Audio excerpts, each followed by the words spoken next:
Assalamualaikum warahmatullahi wabarakatuh. Selamat datang dalam acara resepsi Milad Muhammadiyah ke-109. All crew standby.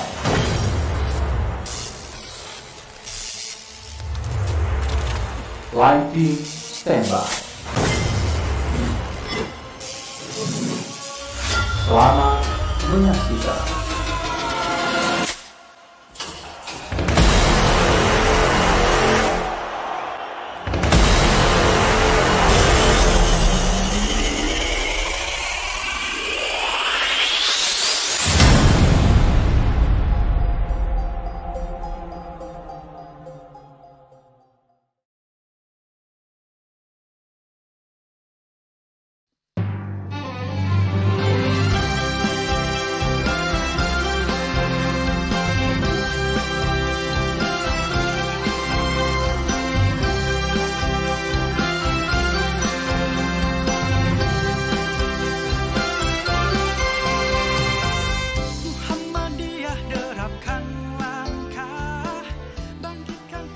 Seratus 109 tahun Muhammadiyah berkiprah, mencerahkan semesta, membangun peradaban bangsa.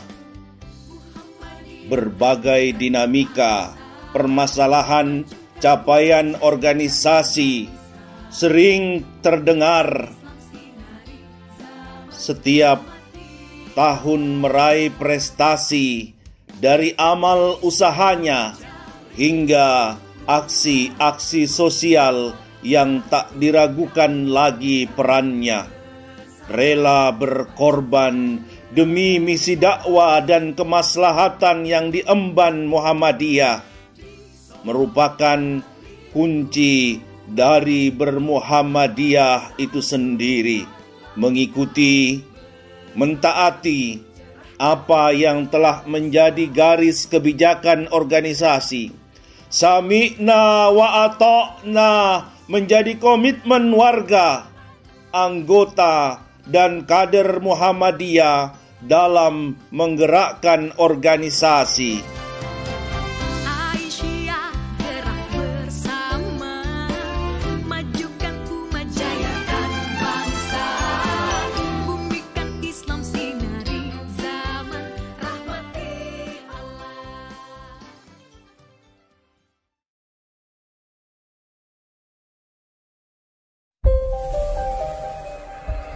Memasuki Maret 2020.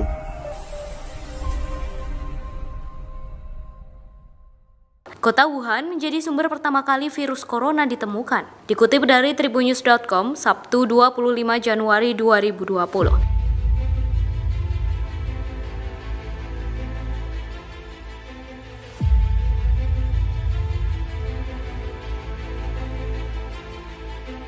Dua orang di Indonesia dinyatakan positif corona, dan saat ini Presiden Joko Widodo memberikan pernyataannya. Kita saksikan bersama. Anaknya ibu tadi yang berumur 31 tahun dan ibunya yang berumur 64 tahun, dua-duanya positif corona itu ada di Indonesia. Ada dua warga negara Indonesia yang dinyatakan positif terjangkit virus corona. Kedua pasien pertama virus corona ini bertempat tinggal atau berdomisili di Depok, Jawa Barat.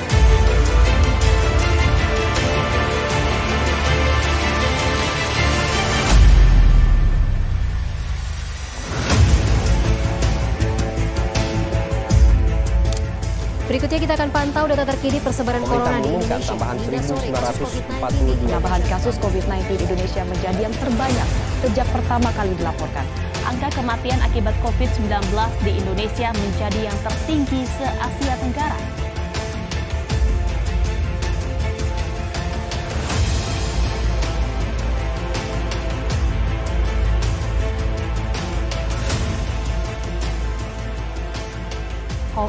Positif COVID-19 bertambah 54.517. Kasus harian ini menjadi yang tertinggi kedua di dunia.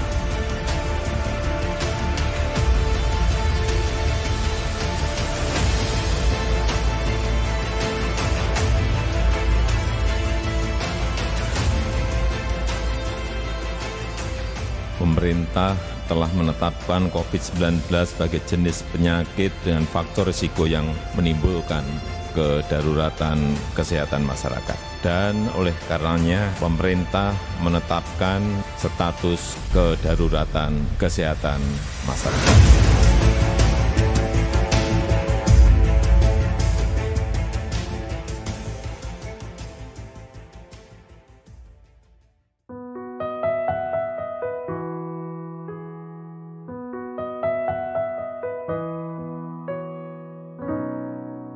Pandemi COVID-19 mulai menghampiri Indonesia. Tidaklah mudah untuk menghadapi krisis akibat pandemi COVID-19. Penyebaran virus corona yang mendera seluruh umat manusia di dunia menjadikannya sebagai krisis multidimensi, baik dari sisi kesehatan, ekonomi, dan juga sosial. Orang-orang intens berinteraksi, banyak ditemukan positif COVID-19. Satu persatu korban positif dijemput tim Satgas. Tua, muda, anak-anak tidak lepas dari kesiagapan petugas. Aktivitas di masyarakat pun dibatasi. Siswa dan guru mulai belajar dari rumah. Pegawai dan buruh dibatasi sampai harus dirumahkan. Kerumunan massa dibubarkan paksa. Rumah ibadah ditutup hingga mudik pun ditiadakan. Rumah sakit dipenuhi korban. Tenaga kesehatan berjibaku di tengah kepanikan. Keluarga, kerabat, dan bahkan tokoh-tokoh Muhammadiyah juga diberitakan meninggal dengan status positif terinfeksi. Dengan pesat dan banyaknya kabar duka di awal pandemi, terasa seolah-olah Tuhan sedang menurunkan malaikat pencabut nyawa ke dunia secara bersamaan dalam jumlah yang sangat banyak. Rasa sedih dan khawatir itu terasa begitu nyata.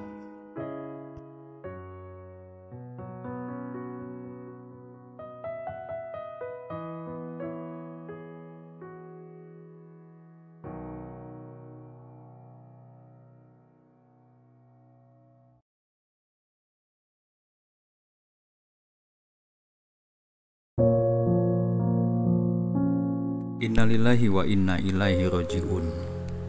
Semua datang dari Allah dan semua akan kembali kepadanya. Saya ingin menyebut tahun ini dengan Amul Husni, tahun duka cita, yaitu masa yang penuh dengan kesedihan, di mana Allah telah mengambil hamba-hamba yang dicintainya. Kita memang mencintai mereka, tapi tentu Allah lebih berhak atas mereka. Inilah warga persyarikatan yang syahid di masa pandemi COVID. Diawali oleh korban meninggal yang pertama, yang tidak lain adalah pendekar tapak suci satu angkatan dengan saya, yaitu Zainuddin Hazet, asisten gubernur Kaltara, ketua pimpinan wilayah tapak suci Putra Muhammadiyah, Kalimantan Utara. Kemudian saudara saya, sahabat saya, teman kita semua, Haji Muhammad Yunus Abbas, Ketua PWM Kalimantan Utara yang pertama, periode 2010-2015. Berita kematiannya sangat tiba-tiba. Saya bahkan tidak sempat mengantarkan jenazahnya ke pemakaman, karena bertepatan dengan kegiatan di luar kota. Ada dua orang tokoh Ashabikuna Awalun, yakni pimpinan Dikdasmen di zaman sekolah kayu. Ayahanda Haji Lepran Pangemanan meninggalkan kita semua untuk selama-lamanya. Almarhum pergi menyusul teman-teman seperjuangannya ketika sama-sama merintis Muhammadiyah di kota Tarakan, Bulungan, dan Berau. Demikian pula pejuang Muhammadiyah seangkatan beliau yakni Haji Nurdin Aha. Hingga di ujung usianya almarhum tetap aktif mengembangkan dakwah, khususnya mensosialisasikan jadwal sholat dan fardu kifayah. Kemudian sekretaris saya, Dinda Sungkono. Rompi hitam Muhammadiyah yang selalu dipakainya masih lekat terbayang dalam ingatan saya. Meski hanya melalui video call, saya sempat melihat dan ikut merasakan betapa sulitnya ia bernapas, bertarung melawan COVID. Hingga akhirnya ia meninggalkan kita semua untuk selama-lamanya. Kemudian disusul imam kita Haji Sumadi, anggota pimpinan daerah Muhammadiyah Kota Tarakan. Meski ia tidak mengawali hidupnya dengan Muhammadiyah, tapi ketokohannya menjadi bagian penting dari tumbuh dan berkembangnya Muhammadiyah di Kampung Satu Sekip. Petuah-petuah yang disampaikannya pada pengajian-pengajian Muhammadiyah, bak nasihat orang tua kepada anak-anaknya, dan ia pun mengakhiri perjalanan hidupnya dengan bermuhammadiyah. Berikut salah seorang penggerak Aisyah, Hajjah Rahmatiyah, istri almarhum Haji Rahman Bakar. Mereka adalah suami istri yang bermuhammadiyah sampai mati. Sederet lagi tokoh Aisyah lainnya yang gugur di masa pandemi ini, yaitu Bunda Zainab, istri almarhum Syahir Gama, dan Hajjah Andi Murni, istri Muhammad Nasir, tokoh Hayat. Ada juga Hajjah Asmiati, istri Haji Camis Abdullah, yang mewakafkan perwatasan tanah untuk Muhammadiyah di depan Islamic Center. Mungkin tak banyak yang tahu kepada ayahanda Haji Saukani Daek. Sungguh hatinya terpaut kepada Muhammadiyah, sehingga ia selalu memilih tempat sholat di masjid-masjid Muhammadiyah. Bahkan jika terjadi penetapan Idul Fitri yang berbeda, meskipun ia salah satu pejabat dan tokoh asli Kaltara, tapi ia tetap memilih Idul Fitri yang ditetapkan oleh PP Muhammadiyah. Dan ketika saya melayat ke rumah duka, sang ibu bertanya, "Bolehkah tetangga-tetangga di sini yang ingin datang membacakan Yasin untuknya?" Padahal almarhum berpaham Muhammadiyah. Ini sebuah pertanyaan yang sekaligus menjadi kesaksian yang memastikan kemuhammadiyahan seorang Saukani Daek. Kemudian di lingkungan sekolah Muhammadiyah telah syahid Saudari Desi, pegawai SD Muhammadiyah 2 yang bertugas sebagai tata usaha, dan anaknya Doni Irwansyah, santri kelas 8 Muhammadiyah Boarding School, Pesantren Darul Ilmi. Andai saja ada yang memperhatikan, sebetulnya Doni ini biasa tampil lincah memainkan jurus tapak suci di atas pentas-pentas Muhammadiyah. Tapi Allah memanggilnya di usia yang masih belia. Detik-detik menjelang ajal merenggutnya, calon hafiz ini sempat berbisik kepada ibunda tercinta, "Maafkan Doni, Ibu. Doni tidak bisa lagi memberikan mahkota kepada Ibu.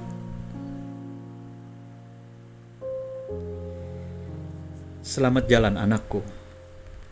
Jadikanlah dirimu sebagai penjemput orang tuamu kelak di pintu sorga." Dan Jumat lalu, tepat saat dikumandangkannya azan Jumat, orang tua kita, pemimpin kita, tokoh kebanggaan kita sekaligus pahlawan kita, Ayahanda Dr. Haji Yusuf Serang Kasim, berpulang menghadap Sang Khalik. Jutaan karya dan amal soleh telah diwariskannya kepada kita, dan salah satunya adalah wakaf tanah untuk panti asuhan melati di Sebengkok Waru. 31 tahun Allah takdirkan saya selalu bersamanya. sejak di rumah sakit umum, di Pemkot, di Basnas, dan di berbagai organisasi sosial keagamaan. Sehingga harus saya akui, almarhum telah memberikan warna dalam karakter kepribadian saya. Allahumma ighfir lahum warhamhum wa'afihi wa'fu anhum. Semoga mereka semua husnul khotimah dan mendapatkan tempat terbaik di sisi Allah Subhanahu wa ta'ala. Amin ya rabbal alamin.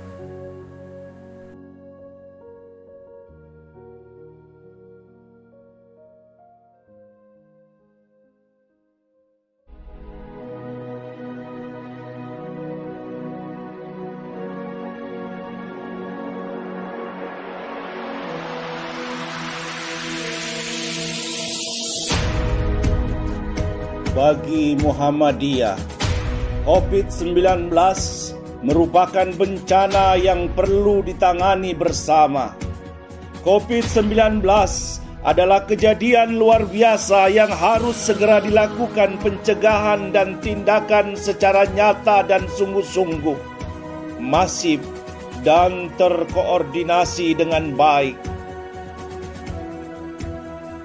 Command Center MCC sebagai tim respon bergerak membantu korban berdampak COVID-19, menyiapkan rumah sakit dan tim kesehatan, melakukan edukasi protokol kesehatan di masyarakat dan amal usaha, mengumpulkan donasi melalui Lasismu, membuat tempat cuci tangan, layanan mobil MDMC, hingga pembagian masker dan kegiatan sosial lainnya sebagai bentuk kepedulian untuk membantu penanggulangan COVID-19.